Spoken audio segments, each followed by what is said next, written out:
Welcome to Saranya TV. Sattenapalli నియోజకవర్గ స్వతంత్ర MLA అభ్యర్థిగా బొర్రా వెంకటప్పరావు అట్టహాసంగా ప్రజల కోలాహల మధ్య నామినేషన్ దాఖలు చేశారు. ఈ సందర్భంగా పల్నాడు జిల్లా రాజుపాలెం మండలం దేవరంపాడు నీతి వెంకన్నస్వామిని దర్శించుకుని స్వామివారి ఆశీస్సులు అందుకుని జనశ్రేణుల మధ్య ర్యాలీగా బయలుదేరి కోల్లూరు ప్రసన్నాంజనేయ స్వామికి ప్రత్యేక పూజలు చేసి సత్తెనపల్లిలో రిటర్నింగ్ అధికారికి నామినేషన్ పత్రాలు సమర్పించారు. ఈ సందర్భంగా బొర్రా మీడియాతో మాట్లాడుతూ వావిలాలు గోపాలకృష్ణయ్య స్ఫూర్తితో స్వతంత్ర అభ్యర్థిగా సత్తెనపల్లి నుండి పోటీ చేస్తున్నట్లు తెలియజేశారు. స్థానిక నాయకుని గెలిపించినట్లయితే నియోజకవర్గం ఎంతో అభివృద్ధి చెందుతుందని, కోడెల శివప్రసాదరావు స్థానికుడు కావడం వల్ల నియోజకవర్గం ఎంతో అభివృద్ధి చెందిందని, ఒక్కసారి నా స్థానికుడైన బొర్రాను గెలిపిస్తే నియోజకవర్గం రూపురేఖలు మారుస్తానని, ప్రజల మద్దతు తనకే ఉందని తెలియజేశారు.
జనసేన పార్టీ నుంచి నేను తప్పుకోవటానికి కారణము స్థానికంగా ఉన్న సమస్యల పరిష్కారం కావాలని, స్థానికులకి అవకాశం ఇవ్వాలని చెప్పేసి నేను కూడా గతంలో కూడా 2 సార్లు పవన్ కళ్యాణ్ గారితో ఆయన విన్నవించడం జరిగింది. అన్నా, మీరు స్థానికులకు అవకాశం ఇవ్వండి, ఎవరో మా ప్రాంతానికి పొరుగురు వాళ్ళు చెప్పి పోటీ చేసి వాళ్ళు ఈ ప్రాంతాన్ని పట్టించుకోవట్లేదు, విద్యా అవకాశాలు లేవు, కనీసం ఉద్యోగ అవకాశాలు లేవు, కనీసం నీళ్లు కనీసం కింద పొలాలకు నీళ్ళు అనే పరిస్థితి కూడా లేదు.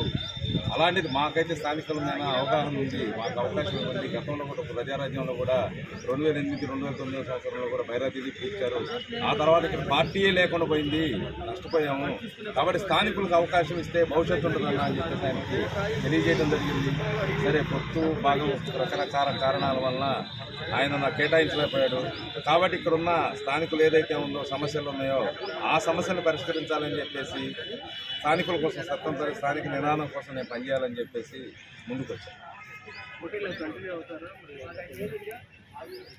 తప్పనిసరిగా నేను నామినేషన్ వేశాను, దాన్ని కంటిన్యూ చేసి రేపు ఎలక్షన్లో నిలబడి నేను మంచి మెజార్టీతో నేను గెలుస్తాను. నన్ను ఈ ప్రజలు కూడా సత్తెనపల్లి ప్రాంతాలు ఉన్నాయి, ఎక్కడ బావులు ఉన్నాయి, ఏ ప్రాంతంలో పశువులకు నీళ్లు కావాలి, ఏ ప్రాంతంలో మనుషులకు నీళ్లు కావాలి, ఇవన్నీ స్థానిక సమస్యలు అన్నీ తెలిసిన వాడిని.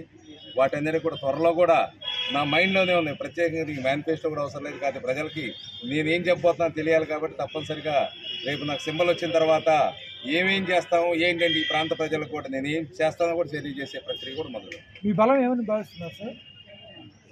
నా బలం స్థానికత్వమే బలం. అలా దాంతోపాటు నేను ప్రజారాజ్యం దగ్గర నుంచి ఈ 16 సంవత్సరాలు ఈ నియోజకవర్గానికి అంటిపెట్టుకుని ఉండి ఎంతోమందికి ఎన్నో సర్వీసులు చేశాను, ఎంతోమంది చదువుకునే వాళ్ళకి అవకాశం కల్పించాం, ఎంతోమంది ఆరోగ్యం బాగాలేని వాళ్ళకి సహాయం చేశాం, ఇల్లు కట్టుకునే వాళ్ళకి ఇళ్ళకి సహాయం చేశాం, చర్చిలేంటి మసీదులేంటి అన్ని రకాలుగా ఎన్ని రకాలైతే నన్ను సంప్రదించారో వాళ్ళందరూ కూడా నేను సహాయాలు చేయడం జరిగింది. కాబట్టి వాళ్ళందరూ కూడా నన్ను ఆదరిస్తారు. వాళ్ళందరూ కూడా ఇంకో 10 మందికి చెప్పి కూడా బొర్రా అప్పారావు గారు ఇదిగో మా ఇంటికి సహాయం చేశాడు, మీరు కూడా ఆయనకు సహాయం చేయండి, రేపు మంచి మనిషి మన భవిష్యత్తు పనికి వస్తాడని చెప్పేసి వాళ్ళే మౌత్ పబ్లిసిటీ చేసుకున్నా సరే నన్ను ఆదరించి వాడు కడుపులో పెట్టుకొని నన్ను గెలిపించుకుంటారని చెప్పి నేను భావిస్తాను. ఉన్నాయి, ఎక్కడ బావులు ఉన్నాయి, ఏ ప్రాంతంలో పశువులకు నీళ్లు కావాలి, ఏ ప్రాంతంలో మనుషులకు నీళ్లు కావాలి, ఇవన్నీ స్థానిక సమస్యలు అన్నీ తెలిసిన వాడిని. వాటన్నిటి కూడా త్వరలో కూడా నా మైండ్లోనే ఉన్నాయి. ప్రత్యేకంగా ఈ మేనిఫెస్టో కూడా అవసరం లేదు, కానీ ప్రజలకి నేనేం చెప్పబోతున్నాను తెలియాలి కాబట్టి తప్పనిసరిగా రేపు నాకు సింబల్ వచ్చిన తర్వాత ఏమేం చేస్తాము ఏంటంటే ఈ ప్రాంత ప్రజలకు కూడా నేను ఏం చేస్తానో కూడా తెలియజేసే ప్రక్రియ కూడా మొదలు. మీ బలం ఏమని భావిస్తున్నారు సార్? నా బలం స్థానికత్వమే బలం. అలా దాంతోపాటు నేను ప్రజారాజ్యం దగ్గర నుంచి ఈ 16 సంవత్సరాలు ఈ నియోజకవర్గానికి అంటిపెట్టుకుని ఉండి ఎంతోమందికి ఎన్నో సర్వీసులు చేశాను, ఎంతోమంది చదువుకునే వాళ్ళకి అవకాశం కల్పించాం, ఎంతోమంది ఆరోగ్యం బాగాలేని వాళ్ళకి సహాయం చేసాం, ఇల్లు కట్టుకునే వాళ్ళకి ఇళ్ళకి సహాయం చేసాం, చర్చిలేంటి మసీదులేంటి అన్ని రకాలుగా ఎన్ని రకాలైతే నన్ను సంప్రదించారో వాళ్ళందరూ కూడా నేను సహాయం చేయడం జరిగింది. కాబట్టి వాళ్ళందరూ కూడా నన్ను ఆదరిస్తారు. వాళ్ళందరూ కూడా ఇంకో 10 మందికి చెప్పి కూడా బొర్రా అప్పారావు గారు ఇదిగో మా ఇంటికి సహాయం చేశాడు, మీరు కూడా ఆయనకు సహాయం చేయండి, రేపు మంచి మనిషి మన భవిష్యత్తు పనికి వస్తాడని చెప్పేసి వాళ్ళే మౌత్ పబ్లిసిటీ చేసుకున్నా సరే నన్ను ఆదరించి వాడు కడుపులో పెట్టుకొని నన్ను గెలిపించుకుంటారని చెప్పి నేను భావిస్తాను.